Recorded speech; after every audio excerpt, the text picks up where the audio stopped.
Shalom, Horas, Amang dan Inang sekalian.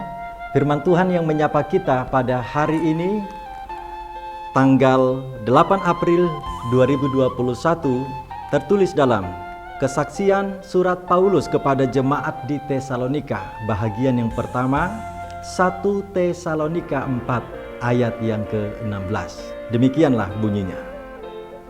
Sebab pada waktu tanda diberi, yaitu pada waktu penghulu malaikat berseru dan sangkakala Allah berbunyi, maka Tuhan sendiri akan turun dari sorga, dan mereka yang mati dalam Kristus akan lebih dahulu bangkit.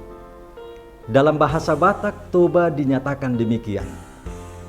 Aina tuat ma Tuhanisian banua gicang, mardongan surak-surak, marsuara marajani suru-suruan, tarbigima saruneni debata, dumihehema jumolo akanamate di bagasan Kristus. Demikianlah bunyi firman Tuhan. Jemaat sekalian yang dikasihi dan diberkati Tuhan, adapun yang menjadi topik renungan kita saat ini, di balik kematian ada kehidupan baru. Berbicara tentang kematian tentu akan mencekam, apalagi daya ingat kita masih kuat.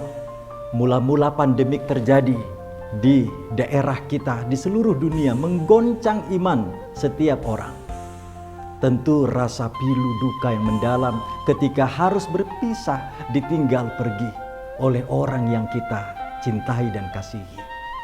Amang dan Inang kita sekalian, kematian dipandang dari sudut iman Kristen tentu bukanlah hal yang mencekam. Tetapi justru Paulus berkata dalam Kesaksian Surat Filipi pasal yang pertama ayat 21, bagiku hidup adalah Kristus dan mati adalah keuntungan. Sehingga berbicara tentang kematian, kita akan dirujuk kepada peristiwa Yesus yang telah lebih dahulu mengalaminya. Yesus yang melayani selama 33 tahun sebagai manusia, dan sebagai Tuhan dia di dunia berkhotbah, mengajar, dan menyembuhkan berbagai penyakit. Tanda-tanda mujizat nyata di tangan Tuhan. Yang mati sekalipun seperti Lazarus bisa dibangkitkan. Ketika Yesus menghadapi peristiwa kematian, bukan tidak bisa dia menghindarinya. Namun oleh karena kasih anugerah Allah yang besar dalam dirinya, sehingga dia pun rela berkorban di kayu salib. Salib ini menjadi simbol keagungan kemuliaan Tuhan. Dan di dalam salib ini juga kita akan ditolong untuk merefleksikan setiap dosa pelanggaran kita, sehingga kita mau diperbaharui, bertobat untuk menerima kehidupan baru. Maka akhir zaman pun telah menggema, bahwa pada waktunya bunyi sangkakala menggelegar, malaikat Tuhan akan bernyanyi. Bagi mereka yang sudah lebih dahulu meninggalkan kita, akan dibangkitkan dalam tubuh yang mulia. Demikian pun kita yang masih hidup ini pun akan diperkumpulkan dalam sebuah peristiwa reuni akbar di rumah Tuhan yang kekal, yaitu sorga abadi. Bagi kita sekarang pertanyaan perenungannya, apakah yang kita cari di dunia ini?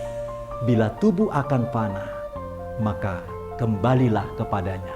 Percayalah kepada Yesus Tuhan Juru Selamat. Dia sudah bangkit, dia sudah hidup, menyediakan bagi kita tempat yang kekal di sorga abadi. Selamat beraktivitas jemaat sekalian.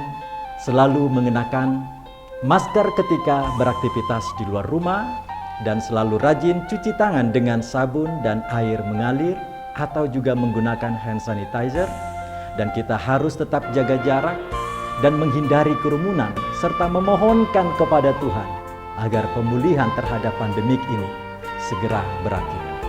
Kita menaruh harap Tuhan pasti berikan waktu yang penuh dengan mendatangkan kebaikan. Tuhan Yesus memberkati kita sekalian. Amin. Kita berdoa. Terima kasih Tuhan atas firman-Mu ini, meneguhkan iman, pengharapan kami akan hidup kekal di dalam Kristus yang telah mati dan bangkit serta naik ke sorga, menyediakan tempat yang istimewa bagi kami di sorga kelak. terpujilah namamu kekal selamanya.